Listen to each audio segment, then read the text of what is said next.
Reed Sorensen was on the radar of a lot of Cup Series teams in the late 90s and early 2000s. Winning 84 Legends races over a 2-year span will do that, but his performances in ASA made him stand out even more. In 2002, he made his debut at the age of 16, and from 2003 to 04, he ran full-time, putting together back-to-back top 5 points finishes and scoring his lone win at Charlotte. At the same time, Chip Ganassi was looking to build for the future, and Sorensen was soon signed to Chip Ganassi Racing's development program, winning his first and only ARCA race in 2004 while making 5 starts in the Busch Series, scoring a season-best 4th place finish at Homestead. In total, he scored 1 top 5 and 3 top 10s in those select Busch starts. That was good enough to warrant a full-time opportunity in 2005 at just 19 years old. Despite missing a race, he was still able to finish top 5 in points while scoring 2 wins at both Nashville and Gateway. 2 wins, 12 top 5s, and 19 top 10s was good enough to finish 4th in points, and if we're solely counting Busch Series drivers, he would have finished 2nd. After an impressive rookie season and Chip Ganassi shuffling up his Cup Series team, it felt like a no-brainer to move up Sorensen full-time in the Cup Series. He was going to be driving arguably the flagship team for Chip Ganassi Racing. Since it was announced towards the end of 2005,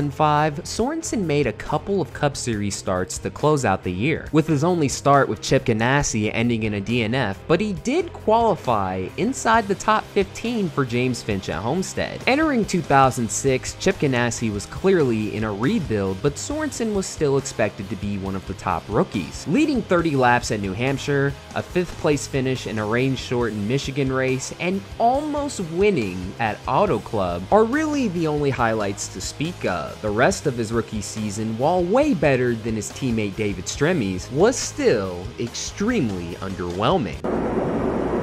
Yeah, I was looking right over there, Mike, and the thing just took a dead right. Definitely had a tire failure. Cars all of a sudden everywhere having trouble. Here's the 41. He's all by himself. Darrell, that car never turned when he got to turn. No, and he was doing some weird things down the back straightaway there. You know, he just drove off in the grass and see, he just drives out in the grass like the car won't steer. No, the wheels wouldn't turn left at all. It didn't look like. I'm not sure what his issues are, but they're serious. His Boris got turned. Yeah, Reed Sorensen in 41.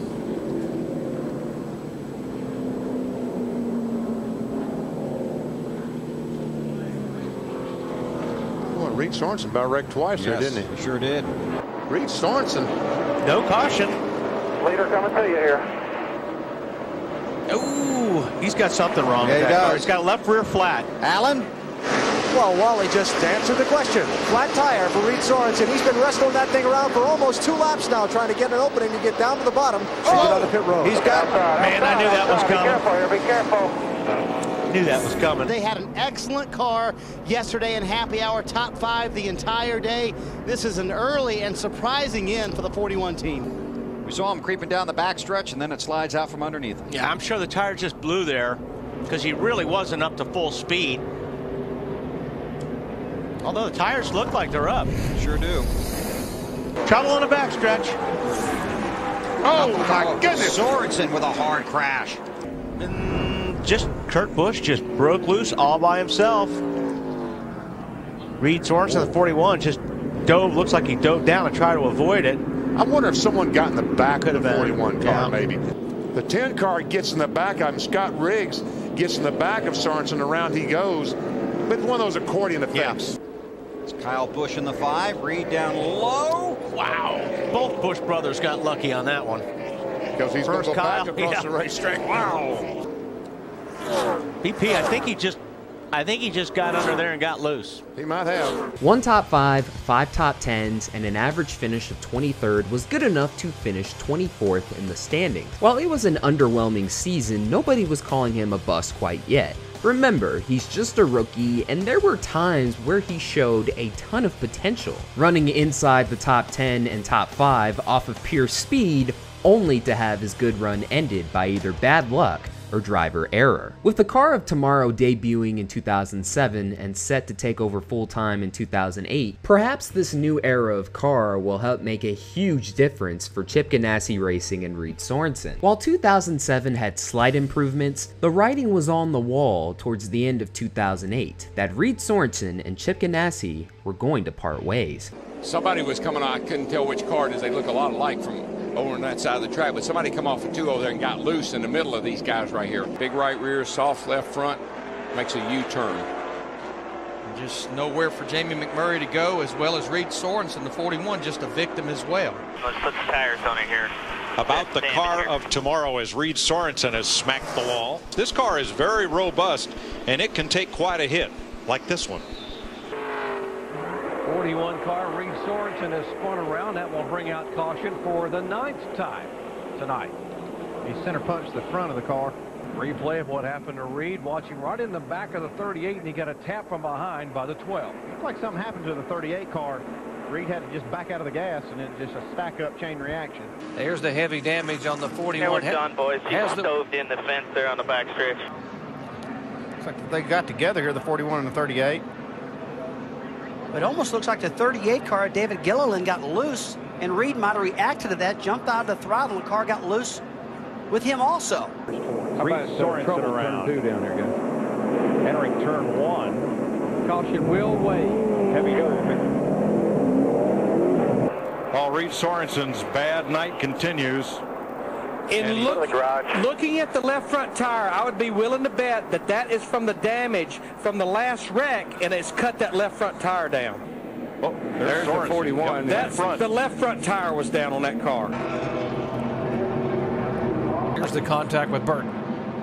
Yeah, it looked like Blaney tried to come down, thought he had that slot open, and Jeff Burton was trying to fill that spot on the bottom of the racetrack, and they got together. 261 on that pit stop. Jeff Burton said, I just can't hang with these guys. I have no grip. I cannot drive with them. So they made an air pressure adjustment, and as you can see now, that 31 has certainly come alive. There's a caution flag that Ray Evernham predicted would happen. We could see the 18 and the 41 get together. I was wondering which one of them might get the flat tire right there, and it didn't take long to find out. In those combined seasons, Sorenson scored 4 top 5s and 8 top 10s, with the best points finish of 22nd coming in 2007. After a 32nd place finish in 2008, he was let go, but quickly landed on his feet, signing with Gillette Evernham Motorsports. While statistically he didn't have his worst full-time season, it was pretty clear that all of the potential Reed Sorenson had was officially gone. The season high was scoring a top 10 in that season's range-shortened Daytona 500. The rest of the season went downhill from there, as he ended up finishing 29th in points. After 2009, Sorenson would spend the rest of his Cup Series career racing sporadically. His last full-time season was in 2014 driving for Tommy Baldwin, and of course for 2015, who could forget this infamous qualifying moment? However, in the now named Xfinity Series, it's a much different story. He won for one final time for Chip Ganassi in 2007 at Gateway, and in 2011 for Turner Motorsports was looking like a championship contender, but was let go with 5 races left, and Turner Motorsports never gave a reason. His final win came in 2011 at Road America, and today he is now a spotter for Josh Williams. In conclusion, Reed Sorenson was one of NASCAR's most highly touted prospects in the early 2000s, but unfortunately was rushed. And when you're a part of Chip Ganassi's now infamous development program, it certainly doesn't help. While he showed flashes of potential, it was never sustained. Which is why Reed Sorenson, to me, goes down as a NASCAR bust.